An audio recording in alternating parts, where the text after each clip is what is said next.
मौका मिला है सत्संग का, आप और हम बहुत भाग्यशाली हैं। हमारे आज के सत्संग के आयोजकों ने बहुत प्रयास किया है कि आज का सत्संग जितना भी मौसम की खराबी हो, जितना भी परेशानी हो, उसके बावजूद भी आप सभी संगत को गुरु के साथ बैठने का सौभाग्य मिल सके। आप आए, आप दर्शन कर सकें, आप अपनी बात कह सकें, आप गुरु के साथ अपना थोड़ा सा समय बिता सकें, ताकि जीवन की सार्थकता, जीवन की सच्ची कमाई हमें जीवन में प्राप्त हो जाए। महाराज जी कहा करते थे, गुरु की महानता ये है कि वो आपको इस संसार के जड़ जगत से, मोह माया से, संसार के बाहरी तमाम तमाशों से आपको थोड़ा सा शांति की तरफ ले जाना चाहता है, उस प्रभु के नाम से जोड़ना चाहता है। और परमात्मा के नाम से जुड़ने का जो सबसे पहला और सबसे आसान तरीका है वो है मौन का। आप मौन कैसे धारण करते हैं? बाबा जयमल सिंह जी महाराज के जीवन की घटना है, गौर से सुनिएगा। महाराज जी के समय में बाबा जी ने खूब कमाई करी, बहुत भजन सिमरन किया, बहुत साधना करी। तो फौज से वो रिटायर थे और ब्यास नदी के किनारे, जो पंजाब में लगती है, उसके किनारे बिल्कुल सुनसान स्थान पर एक छोटी सी कुटिया डाल करके वो सारा जीवन, सारा अपने आखिरी का सारा जीवन उन्होंने ध्यान साधना में गुजारा। एक बार कुछ मजदूर वहां से निकले और उन्होंने ताना मारा, कितनी खाली बैठा रहता है, महात्मा है, कुछ काम नहीं करता, हट्टा कट्टा है, खाली बैठकर जीवन गुजार रहा है। बाबा जी ने उसकी, उन मजदूरों की स्थिति देखी और उन्होंने अगले दिन मजदूरों को बुलाया। उनको पेंशन आती थी, फौज की नौकरी करी थी, पेंशन आती थी। पेंशन में से उन दिनों बहुत कम पैसे में काम चलता था, तो उन्होंने मजदूरों को एक काम सौंपा। उन्होंने कहा, मेरे लिए एक दिन काम करो, जो तुम्हें दिहाड़ी मिलती है वो दिहाड़ी मैं तुम्हें दूंगा, तुम मेरे लिए 8 घंटे की तुम्हारी मजदूरी होती है, 8 घंटे तुम एकांत में बैठो। उन्होंने लाठी से रेत की, नदी की रेत में एक लकीर खींची, सारे मजदूरों को कहा बैठ जाओ, और वो मजदूर 10 मिनट भी नहीं बैठ पाए। आप कल्पना नहीं कर सकेंगे। हमें लगता होगा शांत बैठना बड़ा आसान काम है। महाराज जी कहा करते थे, दुनिया का सबसे मुश्किल काम है मन को स्थिर करके बैठ पाना। मन की स्थिरता संसार में गुरु सिखाना चाहता है। आप दुनिया की सारी भाग दौड़ कर लोगे, पर मन को शांत करके नहीं बैठ पाओगे। अगर मैं आपसे कहूं 10 मिनट बैठो, बोलना नहीं है, आंखें बंद करके बैठ जाओ, 10 मिनट बैठना 10 युगों के बैठने के समान लगेगा आपको। स्वामी जी के जीवन की घटना है। एक बार स्वामी जी ने जब नाम दिया तो एक चौधरी साहब आए नाम लेने के लिए। जब नाम लिया तो स्वामी जी ने नाम देने के बाद कहा कि जिन जिन लोगों ने नाम लिया, अगर कभी परेशानी हो तो गुरु जी को याद कर लेना। जब ये बात कही स्वामी जी से, स्वामी जी ने चौधरी साहब को कहा, चौधरी साहब नाम ले लिया, रोज भजन सिमरन करना, नाम का तरीका सिखा दिया। चौधरी साहब कहने लगे, मैं नाम की कमाई कर लूंगा, नाम कमाना कोई मुश्किल काम नहीं, मैंने तो दुनिया के बड़े बड़े काम कर रखे हैं। पर जब वो घर गए, भजन पर बैठने की कोशिश करने लगे, तो उन्होंने जैसे ही आंखें बंद करी तो उन्हें तरह तरह के ख्याल आने लगे। आपको और हमें भी आते होंगे। जब हम भजन पे बैठते हैं तो मन बड़ी तेजी से दुनिया की तरह तरह की चीजें याद दिलाता है। घर, काम काज, बच्चे, रुपया, पैसा, लेन देन, तरह तरह की बीमारियां, तरह तरह के सुख दुख, ऐसी ऐसी बातें याद आती हैं जो हमने सोची भी नहीं होंगी। और वो तमाम बातें हमारे मन को बेचैन कर देती हैं। मन हमारा हिलने डुलने लग जाता है। हमारे जीवन में हम मन की स्थिरता नहीं बना पाते। चौधरी साहब जब ध्यान में बैठते थे तो उनको एक कुल्हाड़ी याद आने लगती थी। कुल्हाड़ी के बारे में सोचने लगते, नाम छूट जाता। जैसे कुल्हाड़ी के बारे में सोचते तो मन बेचैन हो जाता, उठ के खड़े हो जाते। महीना ऐसे गुजर गया। जब महीने के बाद स्वामी जी के पास आए, कहने लगे स्वामी जी ध्यान तो नहीं कर पाया मैं, मेरा मन नहीं स्थिर होता। स्वामी जी ने कहा ऐसा क्यों है? चौधरी साहब कहने लगे बार बार कुल्हाड़ी याद आ जाती है, कुल्हाड़ी की याद आने लगती है। स्वामी जी ने पूछा कुल्हाड़ी का जिक्र मैंने कब किया नाम देते समय? चौधरी साहब कहने लगे आपने तो नहीं किया, पर मैंने कोई कुल्हाड़ी किसी इंसान को दी, वो कुल्हाड़ी बार बार मेरा ध्यान अपनी तरफ खींच लेती है। आप और हम ऐसे हजारों विचारों में फंसे होंगे, पर गुरु की भक्ति तब शुरू होती है जब हम मन की स्थिरता में लगने लग जाते हैं। इसलिए महापुरुषों ने क्या कहा, भजन क्या है, गुरु की भक्ति क्या है? कहा मन की तरंग मार ले बस हो गया भजन, आदत बुरी सुधार ले बस हो गया भजन।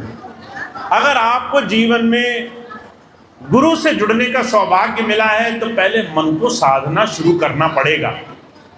आपने नाम ले लिया और आप भजन नहीं करते हो तो मन कैसे सधेगा? आपने नाम ले लिया, आप एकांत में नहीं बैठते हो, आप 10 मिनट भी गुरु का नाम लेने के लिए बैठते नहीं हो तो मन कैसे स्थिर होगा? आप अगर गुरु के नाम के लेने के अपने रोज के अभ्यास को नहीं करोगे तो आप कभी मन की लड़ाई नहीं जीत पाओगे। मन से कभी आप गुरु नाम की तरफ आगे नहीं बढ़ पाओगे।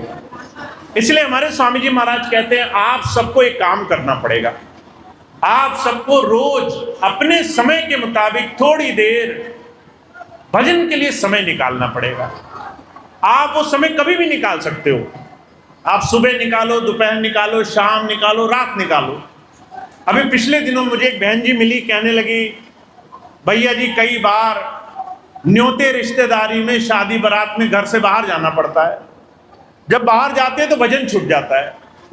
मैंने कहा खाना तो नहीं छूटता, पीना तो नहीं छूटता, सोना तो नहीं छूटता, कपड़े पहनना तो नहीं छूटता, दुनिया के सारे काम हम करते हैं, अच्छे से अच्छे करते हैं। अगर हम कोई काम छोड़ देते हैं तो अपने मालिक की याद करना छोड़ देते हैं।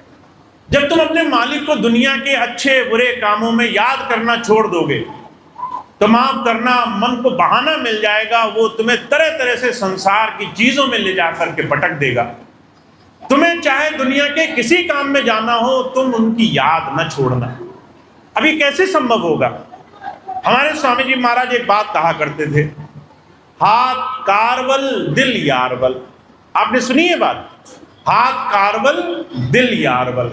हाथ कामों में लगा रहे, तुम घर के काम करो, तुम खेती खलियानी के काम करो, तुम दुकान पर बैठो, गद्दी पर बैठो, तुम नौकरी करो, तुम मजदूरी करो, पर काम तुम्हारे हाथ करते हैं। दिल क्या करता है? दिल वो चीजें रटता रहता है जिन चीजों की चिंता हम करते हैं। तुम अगर गुरु नाम को अपने हृदय में बसा कर रखो, हाथ से काम करते रहो। माताएं बहनें रोटी बेल रही हैं, मन से नाम लेती रहें। खाना बना रही हैं, नाम लेती रहें। अगर खाना खा रहे हो, नाम लेते रहो। हुजूर कहा करते थे, अगर तुम अपने जीवन में थोड़ा सा गुरु नाम को समझ जाओ, का भजन भोजन मित्र और यारी ये सब एकांत के अधिकारी। अगर आप भजन करो एकांत में करना, भोजन करो एकांत में करना। अगर किसी से दोस्ती हो तो उसे सबसे छुपा कर रखना। लोगों को पता चल जाए किसी के दोस्त हो तो लोग दोस्ती तोड़ाने के पीछे आ जाते हैं। अगर किसी से तुम्हारा सच्चा प्रेम हो, उस प्रेम को भी दुनिया में जाहिर मत करना। जैसे ही तुम कहोगे तुम्हारा गुरु से प्रेम है, कोई ना कोई तुम्हें 10 बहाने बनाकर आ जाएगा। हुजूर कहा करते थे, तुम कोई भी काम करो, वो सारे काम करते करते तुम गुरु को याद कर सकते हो। तुम चलते फिरते उठते बैठते सोते जागते उसे याद कर सकते हो। माताएं बहनें खाना बनाते खाते उसे याद कर सकती हैं। भाई काम करते, बड़े से बड़े व्यापार करते उसे याद रख सकते हैं। हुजूर कहा करते थे ऐसे थोड़ा थोड़ा उस प्रभु को याद करने से नाम बनता है, मन की करतूत छूटती है। तो अगर आप, हम और आज के समय में कलयुग में गुरु नाम से जुड़ना चाहते हैं, देखिए चारों तरफ बड़ा तरह तरह का माहौल बना हुआ है। अगर आप संसार की तरफ देखोगे तो आप पाओगे दुनिया का हर एक इंसान किसी न किसी चिंताओं में ग्रस्त है। कोई घर में, कोई परिवार में, कोई समाज में, कोई दुनियादारी में, कोई तन दुखी, कोई मन दुखी, कोई चित्त उदास। एक एक दुख सबन को सुखी संत का दास। हर एक इंसान को दुख लगे हुए हैं। तुम किसी से पूछो, तुम किसी भी चलते हुए आदमी से पूछो क्या तुम सुखी हो, तो वो आपको 10 दुख गिना देगा। आप उससे कहो मुझे एक सुखी आदमी ला कर दो, आपको एक आदमी नहीं मिलेगा जो कहे कि मैं सुखी हूं। हुजूर कहा करते थे गुरु तुम्हें जीवन में उस सच्चे सुख के साथ जोड़ने के लिए आता है, पर उससे जुड़ने के लिए तुम्हें अपने जीवन में पहले अपना समय बचाना होगा, अपने मन की लड़ाई जीतनी होगी। हर रोज जब तुम सुबह उठोगे तो मन तुम्हें हराने की कोशिश करेगा। तुम नाम की कमाई करना, तुम नाम को खूब खूब अपने जीवन में बना करके रखना। तो आज मैं आपको सिर्फ एक ही बात कहना चाहता हूँ। आप लोग बहुत व्यस्त जीवन जीते हैं, गृहस्थ में हैं, बहुत तरह तरह के कामों में हैं। चारों तरफ लोग आएंगे जो आपको तरह तरह से संसार में उलझाने की कोशिश करेंगे। अभी पिछले दिनों मेरे पास एक बहन जी आई, कहने लगी भैया जी मुझे तरह तरह से लोग प्रताड़ित करते हैं, तरह तरह के ताने मारते हैं। अगर मेरा एक काम न बने तो लोग कहते हैं तुमने गुरुजी कर लिए इसलिए तुम्हारा काम बिगड़ गया, पूजा पाठ छोड़ दी, तुमने तीर्थ व्रत छोड़ दिए इसलिए तुम्हारा काम छोड़ दिया। अगर मेरे 10 काम बिगड़ जाएं तो लोग कहते हैं तुम्हारे ऊपर ऊपरी संकट है, कोई तंत्र मंत्र हो गया है, कोई तुम्हारे ऊपर भूत प्रेत का साया है। जब ये बात कहने लगी भैया जी लोग मुझे बड़ा सताते हैं, मुझे क्या करना चाहिए?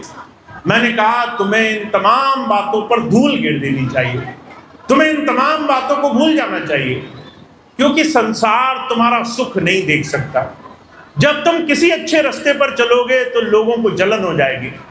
जब किसी अच्छे रास्ते पर तुम चलने लगोगे तो लोग तुम्हारी अच्छाई नहीं करेंगे, कोई तुम्हारी बड़ाई नहीं करेगा, लोग तुम्हें गिराने की कोशिश करेंगे। ऐसे में जो कुछ भी वो बोलेंगे वो तुम्हें नीचे गिराने के भाव से होगा। तुम ना संसार की बातों में आना, न तुम भय करना, न डरना, न परेशान होना।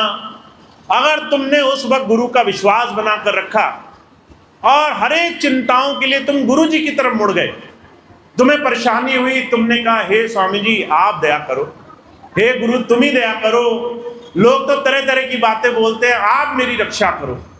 जब भी आप ऐसा बोलोगे तब तब आपके जीवन में गुरु आपकी रक्षा करने आ जाएगा, तब तब आपके हर एक काम में गुरु की कृपा मौजूद रहेगी।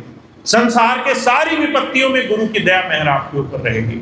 तो आज के समय में हमें बड़ा संभल के चलना है, हमें गुरु के नाम का सहारा ढूंढना है, हमें अपने अंदर गुरु के साथ जुड़ना है और उसके लिए आपको थोड़ा सा एकांत में समय गुजारना है।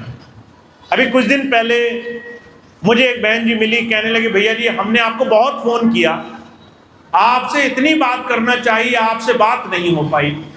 मैंने कहा गुरु जी के पास फ़ोन हो जरूरी नहीं है, गुरु जी ये नहीं कह के तुम्हारे गुरु बने कि हम तुमसे फ़ोन पर बात करा करेंगे, हमसे फ़ोन पे बात कर लिया करना। गुरु तुम्हें अंतर का रास्ता देता है। जब वो तुम्हें कहीं मदद करना चाहता है तो वो तुम्हारे अंतर प्रकट होता है, वो तुम्हारे अंदर से तुम्हारी संभाल करता है। तुम्हें भी अंदर मुड़ना पड़ेगा। जब तुम्हें विपत्ति हो तो फोन मत उठाना, तब तुम गुरु नाम का मंत्र उठाना, तब तुम गुरु नाम की चाबी उठाना, तब तुम गुरु नाम का सहारा पकड़ना। अगर तुमने गुरु नाम के अलावा किसी का भी सहारा पकड़ा तो हुजूर कहा करते थे, कबीर साहब ने बड़ा जोर देकर कहा है, कबीरा अपने दुख को न कहो किसी से रोए, भरम आपनो जाएगो बांट सके ना कोई। अपना दुख किसी को बताना भी मत भूल से जा करके। तुमने सोचा कोई मेरा दुख समझेगा, मेरे दुख में मेरी मदद करेगा। कबीर साहब कहते हैं आधे लोग तो ऐसे होंगे जो खुश हो जाएंगे, अच्छा हुआ इसको दुख आया, संकट आया, इसको परेशानी आई, हमें तो बड़ी अच्छाई लग रही है। आधे लोग खुश हो जाएंगे तुम्हारा दुख देख करके, और आधे लोग कहेंगे कि अच्छा हुआ इसको संकट हुआ, ये जो है संकट में हमेशा पड़ा रहे, इसको कभी सुख ना हो। संसार किसी के दुख में अच्छाई नहीं देखना चाहता, लोग उससे अपनी अच्छाई ढूंढने लग जाते हैं। कबीर साहब ये 600 साल पहले कह गए आपसे कि ना किसी को अपना दुख बताओ, ना अपने आप में अपने दुख के लिए किसी से कामना करो, एक ईश्वर का सहारा ढूंढो। अगर तुमने भगवान में भरोसा दिखाया है, अगर नाम सिमरन किया है, अगर तुम उसके नाम का जाप करते हो, थोड़ी देर एकांत में बैठते हो, मन सधने लग गया है, तो तुम्हारा काम बनने लग जाएगा। अब मैं एक आखिरी चीज आपको और बता दूं, जब आप आंखें बंद करके नाम लेने बैठोगे ना, तो आपको सबसे पहले मन बहुत सताएगा, मन बहुत ज्यादा अलग अलग तरह की बातें याद दिलाएगा। इसका मतलब ये नहीं है कि मन रुकावट डाल रहा है। महाराज जी कहा करते थे जब गंदा कपड़ा धोने जाओ तो वो गंदा कपड़ा जिसमें मैल दिखाई नहीं देती, पर जब आप साबुन लगाओगे तो अचानक इतनी मैल निकलने लगती है कि हम आश्चर्य में पड़ जाते हैं। हम कहते हैं अरे इतनी मैल भरी थी इसके अंदर। वो मैल जिसे तुमने कपड़ा धोना शुरू किया, वो मैल निकलने लग जाती है, दिखने लग जाती है। जब तुम भजन करने बैठोगे तो मन के अंदर छुपा हुआ मन का दोष दिखने लग जाएगा। वो कहीं से आया नहीं, वो निकलने लग गया। वो तुम्हारे अंदर था, अब तुम्हें दिखने लग गया। जैसे जैसे तुम उसको रोज रोज ध्यान से, सिमरन से रोज रोज करोगे तो धीरे धीरे वो छटने लग जाएगा, कम होने लग जाएगा। अगर तुमने 10 बार सफेद कपड़ा साबुन लगाकर धोया तो धीरे धीरे उसकी मैल कटने लग जाएगी। वैसे ही 10 बार तुमने नियम से ध्यान पे बैठना शुरू किया तो शुरू में अगर मन बहुत सारे संसार की चीजें दिखा रहा हो तो धीरे धीरे वो कम होने लग जाएगा, धीरे धीरे मन स्थिर होने लग जाएगा, मन सधने लग जाएगा। तो आपको सिर्फ नाम का सहारा पकड़ना है। गुरु नानक देव जी महाराज ने कहा है कि सब रोगन की औषधि नाम। अगर हमें अपने जीवन में सच्चा सुख पाना है तो नाम को पकड़ना है। तो आप बहुत से भाई बहनों ने तो नाम ले लिया है, बहुत से भाई बहन ऐसे हैं जो नाम क्या है अभी ये जानते नहीं हैं। नाम जो लिया है उसको रोज रोज करना। थोड़ी देर बैठ जाओ, 5 मिनट, 10 मिनट, 15 मिनट, जितनी देर बैठ सको, और गुरु के ऊपर छोड़कर बैठना। मैं हमेशा एक बात कहता हूं, जितनी देर भजन करो उतनी देर अपने लिए कुछ मत मांगना। अगर तुमने आंखें बंद करी तो वो 10 मिनट गुरु के होने चाहिए। अगर तुम्हारे मालिक को तुमने 10 मिनट ईमानदारी से दे दिए तो तुम्हारा सारा जीवन सार्थक हो जाएगा। वो 10 मिनट तुमने गुरु को दे देना। हे गुरु, जो तुझे अच्छा लगे, जो तुझे मेरे लिए उचित लगे, वो तुझे मुझे देना है। अगर मुझे किसी सुख से तकलीफ होनी हो तो वो सुख मुझे मत देना। अगर मुझे किसी दुख से जीवन में आगे बढ़ने का रास्ता हो तो तुझे ठीक लगे, मुझे उस दुख को सहने की शक्ति देना, मुझे उसके योग्य बनाना, काबिल बनाना, मैं हर एक विपत्ति से लड़ सकूं, मैं हर एक संघर्ष का सामना कर सकूं। इसको प्रार्थना कहते हैं। जब आप 10 मिनट आंखें बंद करो और अपने गुरु के ऊपर छोड़ दो कि हे स्वामी जी, जो मेरे लिए अच्छा हो वो मुझे दो। अगर मुझे सुख देना चाहो सुख दो, अगर मुझे अच्छा बनाना चाहो, अगर मुझे लोहे को वो भट्टी में चढ़ा करके कुंदन बनाना चाहो तो जो है मुझे उस दुख को सहने का सामर्थ्य दो, मुझे शक्ति दो। जब आप ऐसे प्रार्थना करते हो तो आपके जीवन में गुरु खूब खूब आपको आगे ले जाता है, बहुत महान बना देता है।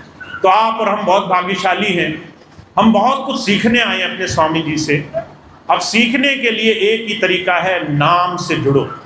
जिन्होंने नाम ले लिया बहुत भाग्यशाली हैं, जिन्होंने नाम नहीं लिया नाम से जुड़े। और नाम लेने के बाद रोज थोड़ा सा समय अपने गुरु को दें। मैं हमेशा एक बात कहता हूं, अगर आप एक छोटा सा नियम बना लो, रोज सुबह उठने के बाद पहला काम क्या करना है? पहला काम अपने गुरु जी के चरणों में प्रार्थना करनी है। तुमने नहाया बिना नहाया कोई फर्क नहीं पड़ता। तुम सुबह आंखें खुली, फौरन जो है सबसे पहला काम क्या करो, पूरा दिन गुरु को समर्पित कर दो।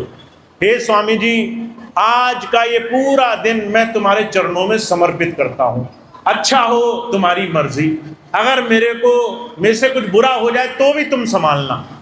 ऐसा करके तुम दिन की शुरुआत करना, और जब रात को सोने जाओ बिस्तरे पे तो प्रार्थना करना, धन्यवाद करना। स्वामी जी तुम्हारा बड़ा धन्यवाद है, जैसा भी था मेरा दिन अच्छा गुजर गया, बड़े भाग्य से गुजर गया। जब आप एक छोटा सा नियम बना लोगे, दिन की शुरुआत गुरु के नाम से करोगे, दिन का अंत गुरु के नाम से करोगे, तो आप देखोगे आपके संसार के सारे काम सहज हो जाएंगे, सारे काम आसान हो जाएंगे। तो मैं आपसे सिर्फ आज इतना ही कहना चाहता हूँ कि आप गुरु प्रेम से जुड़िए, खूब खूब गुरु में आस्था रखिए, आपके जीवन के सारे काम आसानी से हो जाएंगे। अब इतनी बात कह के मैं अपनी बात समाप्त करूँगा। आज हमारे भाई बहनों का बहुत बहुत धन्यवाद है, इतनी परेशानी के बावजूद भी, गर्मी है, तकलीफ है, सुविधाएं नहीं हैं, बहुत व्यवस्थाएं नहीं हैं, पर आप लोग बिना शिकायत के गुरु प्रेम में ऐसे मगन होकर के बैठे हो। कई बार तो मुझे बड़ा हर्ष होता है, बड़ा आश्चर्य होता है। मैं कई बार प्रार्थना करता हूँ स्वामी जी से कि स्वामी जी ऐसे प्रेमी बच्चे आपने दिए हैं जो सुख भी नहीं देखते और दुख भी नहीं देखते हैं, गुरु नाम के आगे सारी चीज़ें छोड़ करके पूरे तन मन से लग जाते हैं। कल अभी मवैया में दिलसंडा की तरफ सत्संग हुआ, बड़ी भीषण वर्षा हुई, बैठने की जगह नहीं थी। हमारे प्रेमी भाई बहन वो सड़क पर बैठ करके सत्संग सुनकर चले गए। बताओ ऐसे प्रेमी बच्चे कहाँ होंगे। तो ये गुरु की कृपा है कि आप सबके अंदर गुरु का प्रेम बसा है। ऐसे प्रेम में गुरु की कृपा हमें मिली है। आप सबको इसका बहुत बहुत गुरु की कृपा मिले, उनका हमेशा आशीष मिले। अब इतनी बात कह के मैं अपनी बात समाप्त करूंगा। आज का सत्संग कार्यक्रम समाप्त होगा। आज के कार्यक्रम के लिए जितने भी हमारे सेवादार भाई बहनों ने बहुत प्रयास किया है, ये कार्यक्रम आज से 2-4 दिन पहले यहीं पास में एक मणि है, एक बहुत सुंदर माँ जय जानकी माँ का मंदिर है, वहाँ पर ये कार्यक्रम होना था। बारिश की वजह से वहाँ नहीं हो सका। जितने भी हमारे प्रेमी सत्संगी भाई बहन थे, उन्होंने दिन रात मेहनत करके व्यवस्था बनाई ताकि सत्संग दर्शन आपको मिले, आप आज के दिन यहाँ आ सकें। तो उन तमाम भाई बहनों का भी मैं बहुत धन्यवाद करता हूँ जिन्होंने इतनी मेहनत करी है, इतना प्रयास किया है।